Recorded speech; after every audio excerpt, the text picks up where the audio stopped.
Thank you very much. Mr. Mrvan, you're recognized for 5 minutes.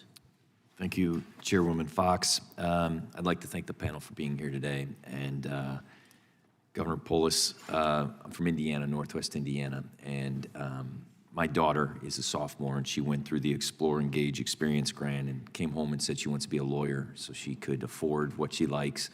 But I bring that up because that experience that you mentioned is something that makes them think about what they want to do when they grow up. And I appreciate you mentioning that from being from the state of Indiana.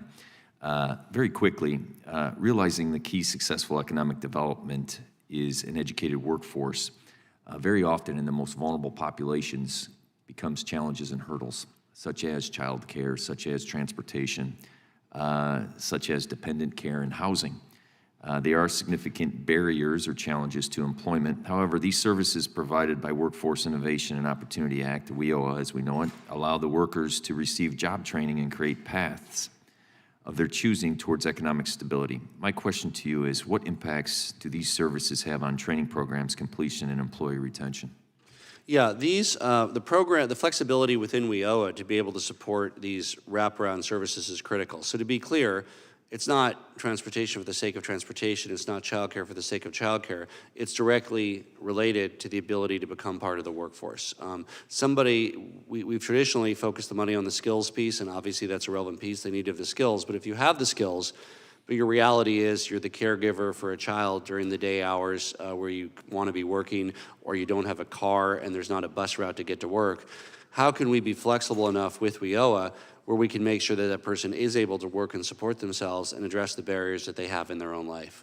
And I was a former township trustee to get to the point we managed the most vulnerable populations. And in order to give them a lift up, we were able to provide transportation through a bus service. We were able to provide childcare.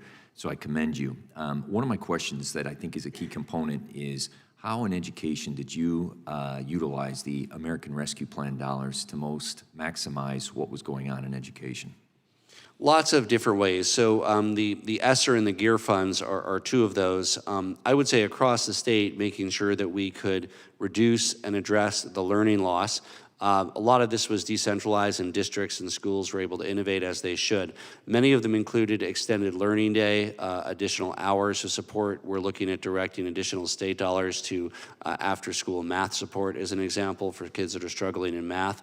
Free summer clinics. Many school districts in the past either had to charge for or had very limited ability to offer free slots for academic tutoring in summer. Many districts leaned into that last summer and are planning the same for this summer to help make sure that students are caught up for success. And supporting innovative programs through GEAR that broke down barriers between community colleges, school districts, and workforce. Example, in the San Luis Valley, a number of school districts worked with Adams State College in the area to provide transferable and aligned dual and concurrent enrollment credit in many of the rural districts that surround the college. Thank you. Dr. Sullivan, you had talked about workforce development and engagement in community college and short-term college programs that allow entrance into the workforce. Can you just share with me some success stories of industry and those colleges and those programs working together in order to have the outcomes of people getting into the workforce quickly? Sure, great example. First of all, commend the state of Indiana for the Ivy Tech. Great work that is going on there, one of the nation's best community and technical college systems. So I know you have a great deal to be proud of there. I will share that with them. Thank you. Thank you. Just as a broad statement, I know many of you are aware of the broadband initiatives that are going on around this country, trying to establish broadband for the people of this country. Someone has to lay that broadband. Someone has to lay the fiber. We are in the midst of what has been now about a 10-week process of developing curriculum, of working with folks within the industry to identify the skills needed and to help those individuals become certified. Companies like right there, Louisiana Delta Community College in the northeast part of the state, who's working with Etheridge Pipeline and Conduit. These folks are coming onto the campus, bringing equipment, bringing expertise to teach individuals.